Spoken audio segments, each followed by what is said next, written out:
معرفة.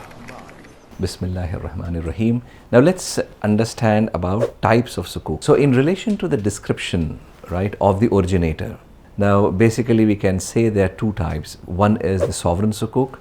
So it is a sukuk which is issued by any recognized government or a state to raise funds for its meeting its public expenditures. So we have seen multiple sovereign sukuk in the past few decades coming from various geographies, from Asia to Middle East and to Africa. So there were multiple sovereigns which have issued sukuk, and majorly most of them have used the ijara structure. Some have used another structure also, but majorly that has been the structure which has been used. The other is the corporate sukuk.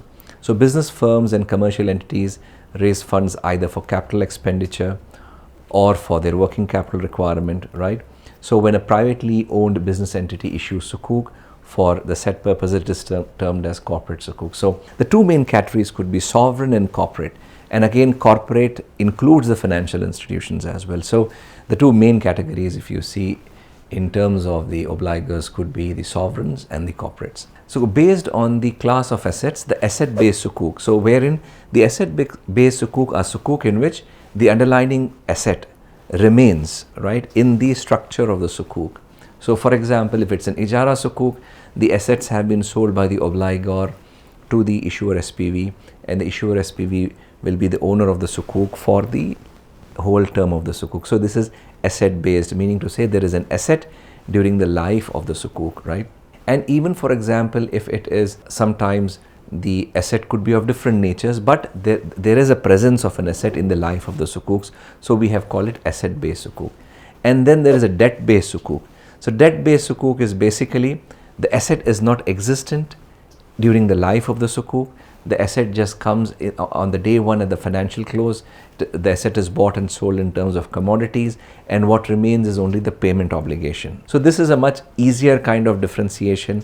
So we say asset based and debt based. Okay, so these are the two main categories in terms of sukuks when we are using the asset as the differentiating factor. There is another category of sukuk based on the contractual relationship established between the sukuk holders, issuer and the originator, what we call as investment sukuk, meaning to say if the originator is appointed as an investment manager, the sukuk can be said to be an investment sukuk. For example, if this is a mudaraba sukuk where the liquidity is given to the originator to invest and create the assets, or if it's a musharaka sukuk where the liquidity is given to invest in an asset, so that becomes more like an investment sukuk, right?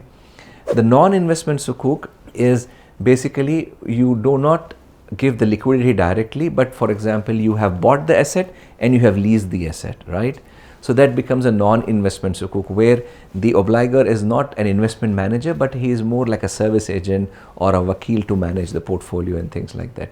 So based on the nature of the activity of the obligor also you can classify sukuk. So investment sukuk, and the other is the non-investment sukuk. The third could be the sukuks can be classified based on the maturity as well. So meaning to say for a tier 1 sukuk, the maturity is, there is no fixed maturity, so it's a perpetual. For tier 2 sukuk, there is a maturity, right? So generally most of the sukuks which are senior unsecured tier 2 sukuks have a specific maturity level, whether it is 5-year, 10-year, 15-year, 30-year. So this is also one of the categories in which you can using the maturity levels to differentiate between the sukuks. In terms of offerings as well, you can again classify them. So let us understand the types of offerings, right? So if it's an exempt offering, so what is exempt offering is? This offering is not approved by the regulatory authority but exempted from approval subject to certain condition. The regulator may restrict marketing to a very limited number of qualifying institutional investors only. So this is an exempt offering kind of an approval. The other is a private placement. So this offering is approved for restricted marketing. This could carry the advantages of lower disclosure requirements, no listing requirements, shorter approval time and lower cost. The disadvantage is that the offering would only be marketed to a limited number of qualifying investors. Specifically in some geographies, for example, in Saudi, we have seen a lot of this private placement kind of sukuks where this was structured, not listed, there's no huge due diligence, marketed to a very specific investors, and sold to them. The third one, which is a public offering, this offering is approved for unrestricted marketing to and subscription by the public, right? So this is generally, most of the sukuks come under this category. Typically this would be for high quality offerings by well established entities. There would be an onerous disclosure obligation, a listing requirement, a longer approval timeline, greater public scrutiny, example sukuk structure, higher legal cost, legal due diligence may be required, and higher marketing costs. So this is the another kind of structuring based on the offering type. So these are some of the categories, some of the ways in which sukuk could be categorized. معرفة.